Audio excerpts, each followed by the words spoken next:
مشاهدينا في الجزء الثاني من حلقة برستيج. ضيف حلقة اليوم الفنان المحبوب طه علوان.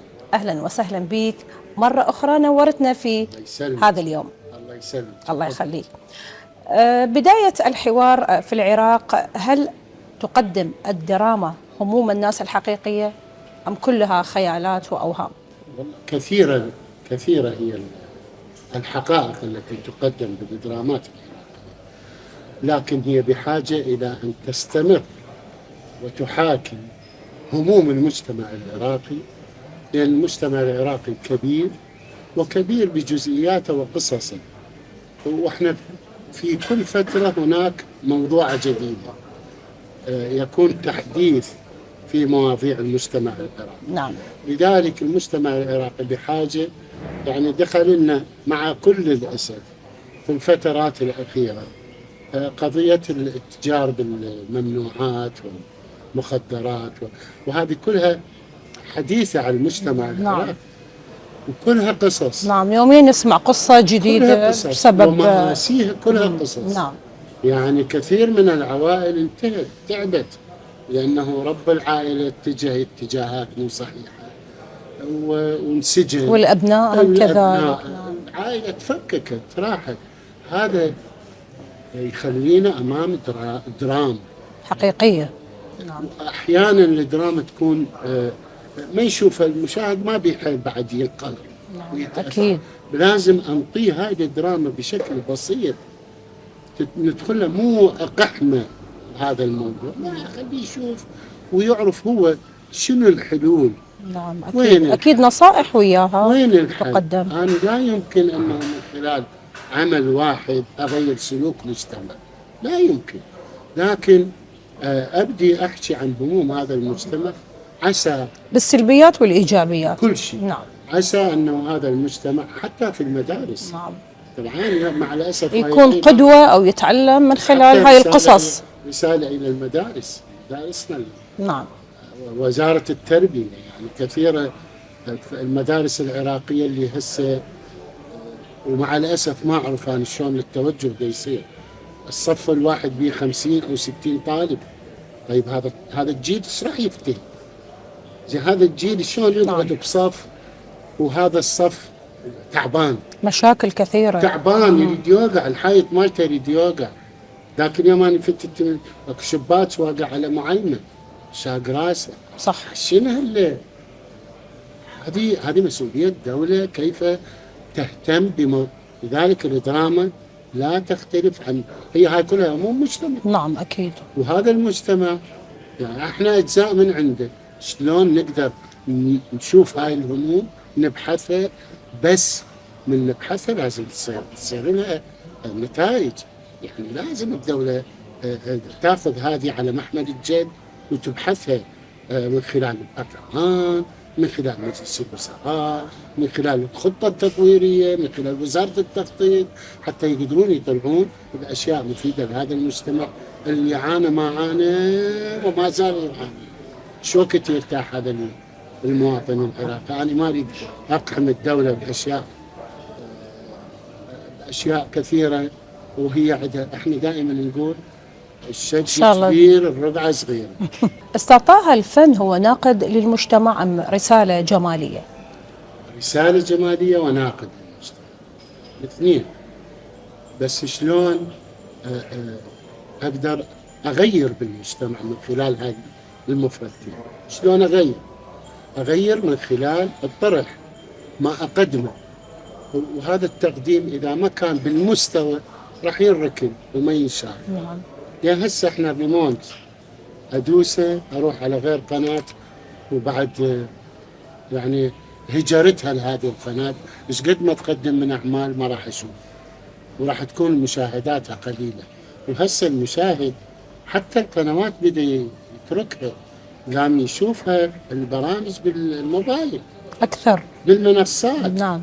يشوفها ويتابعها، قامت تصير مشاهدات للمحتوى الهابط اللي حكينا عنه. نعم أكيد. يعني احنا شو وقت احنا بحاجة إلى أنه يصير عندنا وعي ومسؤولية ذاتية، نعم، وعي متكامل حتى نقدر نغير سلوك. نعم. هذا السلوك لا يمكن أن يتغير إلا بأن يكون المجتمع واعي لما محيط به، حتى يقدر يفتهم الأشياء، حتى الراجل يكون خفيف عليه مو قوي. أكيد نعم. أستاذ طه، ما هي مواصفات النص الجيد؟ أول شيء لازم يكون من البيئة العراقية تحديدا، من البيئة العراقية ومن الشخصية العراقية. الشخصية العراقية البغدادية، كنا نشتغل شخصيات بغدادية، كان لها وقع حتى على المشاهد العربي، يقولون معقولة هذا هالشكل الشخصية العراقية البغدادية صدق هالشكل؟ اي نعم هالشكل. صدق هاي شخصية الجنوبي؟ اي نعم هاي شخصية الجنوبي. وكثيرة هي النص الجيد هو وعي المؤلف لما يقدم، لما دواخله، كيف يلتصق بهم المجتمع حتى يقدر يقدمه على الورق. وهل تقديمه على هذا الورق راح يكون له تأثير؟ نعم. إذا ما كان له تأثير لا والله روح اقعد ببيتك ولا تكتب، لأن هذا الموضوع أنت راح تخرب مجتمع ما راح تفيده. نحن نريد ما يفيد هذا المجتمع للمستقبل. شلون أقدر أبني المجتمع إذا أنا الركز اللي عندي كلها ماخذها من التسعينات أو من القرن الماضي؟ خلي دا أدخل بال25 احنا 2025 احنا داخلين على والله أعلم حروب كونية مقبلين عليها، تطور علمي هائل. نعم. ندخل على هاي الأمور، فلنشوف تأثير هذا الجيل الحديث بماذا سيتحدث مستقبلا. خلي يشوفون كتابنا العراقيين هذا الموضوع مهم. هذا الموضوع احنا جيلنا شفنا الاشياء، شفنا الخالق. نعم، لكن الجيل القادم نعم، لكن هذا الجيل الجديد اللي طلع وفتح عينه على الموبايل وعلى أجهزة الكمبيوتر، شلون أقدر أخليه يلتصق بوطنه ببلده، شلون يلتصق بهم جيرانه بهم صديقه، شلون؟ هذه مسؤولية العائلة أولا. وأنا قلت لك هواية أشياء خلت العائلة تتفكك في العراق. نعم. بحاجة إلى أنه نعيد العائلة العراقية إلى وعيها من جديد. بس احنا العائلة العراقية ومع كل الأسف عندهم موبايل يكتب، أقول لك ممكن نلتقي بالمطبخ، شنو نعيش؟ شنو الحياة؟ صارت كلها احنا بحاجة بالهاتف. نعيد نفسنا، نلحم أشياءنا اللي تبعثرت نلمها، نحاول أنه هذا الجيل الجديد نقدم له النصيحة الصحيحة والمشورة الصحيحة والأرضية الصحيحة حتى يبني المجتمع ويقدم العراق بلد غني في كل الأشياء، غني بعطولة أيضا. إحنا نقدر نبنيه. وأهم ركزة في هذا البناء المؤلف يجب أن يكون بهذه المسؤولية وهذا الوعي حتى يقدر ينتشر جيل كبير. صحيح. بمكانات وبمآسي. شلون نقدر؟ فهي مسؤولية تضامنية، مسؤولية العائلة العراقية، المؤلف، الدولة، الوزارات المعنية، التربية معنية. هو شيء مربوط يعني ويا شيء. نعم. عودة إلى مسلسل خان الذهب من أعمالك الأخيرة، كيف تراه بين أعمالك الأخرى؟ خان الذهب قصة بسيطة تتحدث عن هو العراقيين ذهب أينما كان. نعم. لكن كيف يخون الإنسان هذا الذهب بالأخلاق، الذهب ليس بالأمانة. نعم. بالأمانة، بالكلمة، بالصدق، بالعلاقة. هذا الذهب. التسمية خان الذهب اسم، لكن هناك ركز قوية جدا في هذا المسلسل.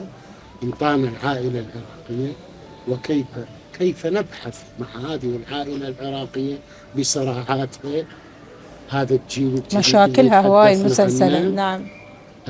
الرجل اللي عنده فقط بنات، الرجل اللي عنده أولاد نعم. وبنات ومتزوج حديثا، الملتصق بطيبته، بعمله، بكلمته، هذه كلها لم يعني موجودة هي الخير والشر بها تقريبا. الناس حبوها المسلسل وأخذ جوائز. أنا جائزتي آخذها من المشاهد العراقي. نعم. أينما أذهب يعني يحتفون بي احتفال. أستاذ طه، شلون تشوفها يعني من خلال أعمالك اللي حضرتك أنت سابقا أديتها؟ والله هذا عمل هو خطوة جديدة يعني أعتبرها، وتكملة لمسيرة فنية. نعم. يعني قبلها كان عندي مسلسل اسمه حلم الخيال غنائي، مثل ما اشتغلنا مسلسل المسافر مع الفنان كاظم الساهر، لكن هذا العمل حلم الخيال مع الفنان حسام الرسام صورناه في تركيا، كل أحداثه في تركيا، وصورناه طلعت بيئة عراقية. وأنا دائما أقول الدراما العراقية بدون بيئة حقيقية تبيئة بالموت. نعم. لأن أنا اشتغلت مسلسل قنبر علي في سوريا، الحيدر خاني في سوريا. طيب وين الروح العراقية؟ وين البيئة العراقية؟ قنبر علي بيئة عراقية بحتة، فروعها تطلعين من هذا البيت تطبين بهذا البيت بيئة جديدة، الركن مال الفرح ببيئة جديدة، الثوب اللي ألبسه أطلع من هذا الشارع أفوت بذاك بيئة جديدة. وينها؟ وين الروح؟ اشتغلناه في سوريا لأن الظرف اللي كان، والمخرج حاول أنه ينقل البيئة العراقية في سوريا بحارات سورية يعني قدر الإمكان تشبه. بس راحت. نعم. إحنا بحاجة إلى أن نقدم أعمالنا الدرامية في مكاناتنا، وأن يكون المخرج عراقي. نعم. مع احترامي للمخرجين العرب، بس العربي هل يعرف تفاصيل؟ أهل مكة؟ نعم أكيد. شعبها. نعم. إحنا أهل المكان، أن يعرف هذا الرجل شي يحب شي يكره، شلون يحكي، يعرف كل تفاصيل الحياة اللي موجودة في العراق. يعني يجيب مخرج عربي ما يعرف تفاصيل. نعم. وأزقة فراح تكون أكيد مشاكل هفوة في مسألة البيئة. أنا أتمنى أنه تصير مراجعة حقيقية لأعمالنا العراقية، وأن ينطوها لمخرجين. عندنا مخرجين عراقيين. نعم أكيد موجودين. وش راكنهم أنا؟ صح أكو هسه عندنا مخرجين شباب بدأوا يأخذون جوائز. نعم. وهذول ما يقدرون ما يصيرون إذا ما تعطيهم المسؤولية. المسؤولية. نعم. أنت كنت مساعد مخرج، شيل مساعد، صرت مخرج. روح اتعب، روح دور، روح ابحث عن السينما العالمية، عن هذا إلى أن تطلع بحصيلة جديدة نفرح احنا بيها ونقول والله هذا المخرج أو هذا الممثل راح إلى مستقبل. هذه الدراما ما راح تموت. هو أعظم شيء أنه الدرامات تبقى مستقبل. أكيد. حدثني عن تعاونك مع الدكتور صاحب بزون في الأم طليعة. تحية حارة إليه من الأصدقاء والأخوة الأعزاء. هذا العمل كان مفروض قبل سنة نشتغله، لظروف خاصة تأخر، وتقدم العمل به أكثر من 55 موقع، وهذه هي هو سبب رئيسي أنا أتوقع نجاح للعمل، لأن كل ما تكون المواقع مختلفة صحيحة بالعمل، كل ما تعطي الجودة للعمل، كل ما تعطي يعني المخرج يحلق بأجواء جديدة يقدم بها الفنان ويقدم بها القصة على طبق جديد، بها فاكهة جميلة للمشاهد العراقي، ليس في رمضان فقط، في كل الأوقات. نعم. يعني هذا تعرضيه في رمضان غير رمضان ينشاف المسلسل.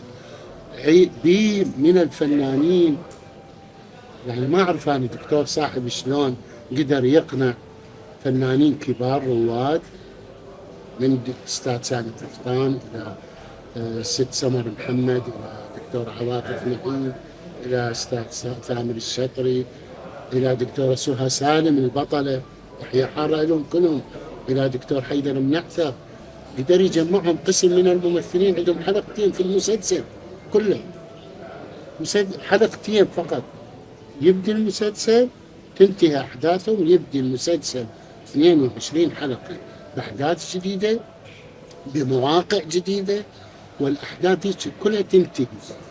إذا هاي المواقع بها صرف، كل ما تكون مواقع هواي يكون أكيد صرف. نعم.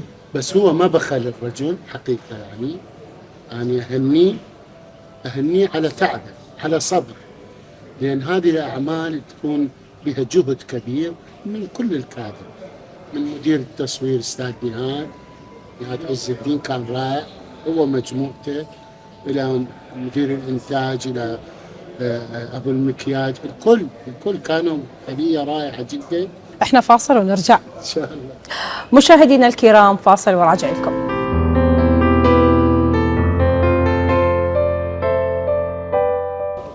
كيف يرى الفنان طه علوان موضوع الاغتراب؟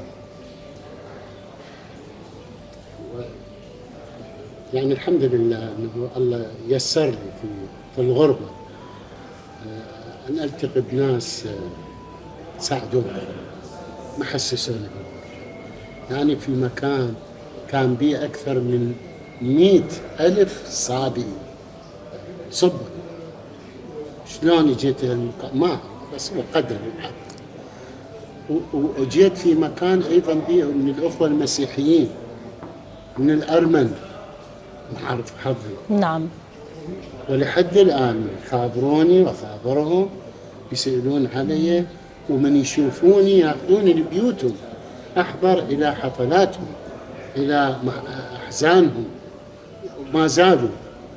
فالله يسر لي في هذه الغربة.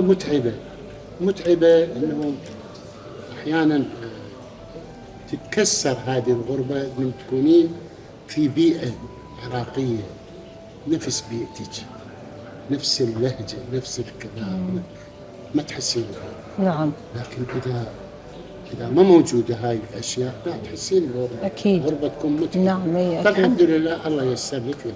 نعم. هل انتقدك جمهورك من قبل، ولماذا؟ انتقاد كان إليك؟ في عمل من الأعمال يعني أنا قلت هذا بعد ما كرر، يعني ما يريدوني اطلع بليش عمل اشياء. نعم. انا اعتبرتها يعني خطأ واعتذرت من المشاهدين. نعم. انتهى الموضوع، لانه انا لست مقدم برامج، يعني رجل فنان ممثل تلفزيون. كان بإرادتك ساعتها؟ لا يعني ضغط من الاصدقاء بعد ما كررت وما كررت. فكان هو هذا الانتقاد اللي حضرتك انت لحد هاي اللحظه انه متندم عليه حسب ما. نعم. هم حكون علي. نعم. هم يحاولون انه اكون طه علوان في نظرهم دائما اللي الصوره ما تتسوى. نعم ان شاء الله ما تنعاد. برايك لماذا يعاني الفنان العراقي من تردي الانتاج الفني وتردي حالته الماديه؟ هذه قلناها يعني مسؤوليه الدوله، كيف تحتضن الفنان العراقي، وحتى في مسألة المنحة اللي تعطى للفنان العراقي في نهاية كل سنة، يعني يطلعوا 800 أو 900 ألف دينار، ما تطلع بالشهر، ما تكفي. بالشهر تطلع يمكن 60 أو 65 ألف. هل 65 ألف تكفي الفنان؟ نعم. بأمور الحياة كثيرة، أكيد لا. من المولد إلى أجار نقل، نعم. إلى طعام، إلى كثير التفاصيل، إلى الملابس. قدم له أشياء بلا مني، لوش مني بلا مني، وخليه يكون هو صاحب الخطوة الصحيحة في شلون يبني المجتمع، شلون غير أوفر له الأشياء. شنو انا بات انا اطلع بالشارع اخذ تاكسي، الناس تزعل علي. طه علوان ياخذ تاكسي. يزعلون نعم. علي. نعم. يوقفوني تعال نوصلك. اقول لهم انا يعني اغلب الفنانين نشوف يعني ابسط الاشياء هي ما يمتلكها. اخذ تاكسي نعم. ما يقبلون. هذه دليل على انه هم يحبون ان يشوفون الفنان بأبهى صوره، باجمل صوره. أكيد. ما يريدوا يعانوا. هذه جميله جدا انه مجتمعنا بهذا الرقي، وانا اشكرهم. بس هي هذه ظروف الحياه تخليني انا نبات يعجبني اصعد التاكسي، اسولف وياه بالتاكسي، اشوف همه ويشوف همي، اتعلم منه اشياء يجوز شخصيته تفيدني، اضمها كاركتر لشخصيه اقدمها في المسلسل. تحب انه تنسجم ويا الناس. وانا رجل يعرفوني بسيط، أكيد. ما فد يوم انا انت تملك البساطه ما شاء الله. ما غير متعالي، بسيط مع كل الناس، مع هم الناس. لذلك الناس تعرفني اينما اذهب تحتفي بي. لكن يبقى مسؤوليه الدوله أن تهتم بهذا الفنان والمثقف العراقي أينما كان. نعم. هل ترى أن الأجور في العراق مجزية للفنان العراقي؟ كلا كلا كلا. نحن مصيبة. أنا ما أريد يزعلون علي ستي حبيبي يا بابا، ما أريد أحد. لا احنا ما نريد نزعل، لكن أنت الدولة قالوا يا فنان الفلاني أنت إلك بالحلقة $1,000,000. نعم. كراعي لك $1,000,000. عندك 10 أو 20 حلقة 20 مليون. هاي ما بيها يعني مو ذكاء، ما يحتاج ذكاء. وإلا أجي أريد أخذ يجوري ألقاها 9 ملايين. وين الذكاء؟ أقول لهم ليش؟ يقولون إحنا ننطي مكوى. الدولة تدري مكوى؟ لذلك هي يعني هاي نصيحة إلى العاملين في هذا المجال، أنه تكون العقود مع القناة وليس مع الشركة. والقناة تأرشف هذا الموضوع، تأرشفها، أنه يجي الفنان الفلاني يوقع أو الكاتب الفلاني يوقع، تتأرشف من يستلم يجوره. والله احترام للقناة، مو بس للفنان، للقناة. هل يمكن للفن أن يكون مربحا لا. بنفس الوقت؟ أبدا. لماذا؟ عمره ما كان مربح. الفن أساسا احنا دائما نعمل ونحاول أن نبقى متواصلين مع المشاهد بأجور. أحيانا والله ما أجي على ما تحب تذكرها؟ ما أجي على أجي للتواصل، تواصلي ويا الناس حتى لا أكون بعيد عنهم، وأتحدث مثل ما دات تفضلين بأسئلتك الكريمة. أحاول أنه أوصل هذه أشياء كلها للمشاهد العراقي، حتى لو كانت بدون ماديات. نعم. المادة عمر الفنان، اعطيني فنان واحد بالعراق عنده رصيد بالبنك، والله أتحدى وأتحدى أكبر. نعم. هل صحيح أن رصيدك يبلغ 100 و1500 عمل فني؟ نعم. نعم. في الإذاعة أكثر من 1500 مسلسل إذاعي. في المسرح 60 مسرحية. في التلفزيون ما أقدر أحسب. نعم. كثيرة جدا. في السينما 14 فيلم سينما. نعم. كم هو رصيدك من الأعمال الفنية الأخرى؟ عددت لش يعني، وأتمنى أنه أقدم أعمال ما تبقى من العمر لشخصيات تاريخية رصينة يكون لها التأثير الدائم. نعم. حتى نبقى بالذاكرة. نعم. بعد عشرات الأعمال الفنية والتلفزيونية والمسرح والسينما، شنو اللي خرجت به فنيا؟ حب الناس الذي لا يقدر بثمن. نعم. ولا يقدر بكنوز الدنيا. نعم. وأتمنى أنه أبقى متواصل مع المشاهد العراقي والمستمع العراقي أينما كان، ويبقى بيناتنا الاحترام والتواصل. نعم. لو اخترت حضرتك مهنة غير الفن، ما هي المهنة اللي تحب تكون خارج الفن؟ طيار. نعم. كنت أتمنى. نعم.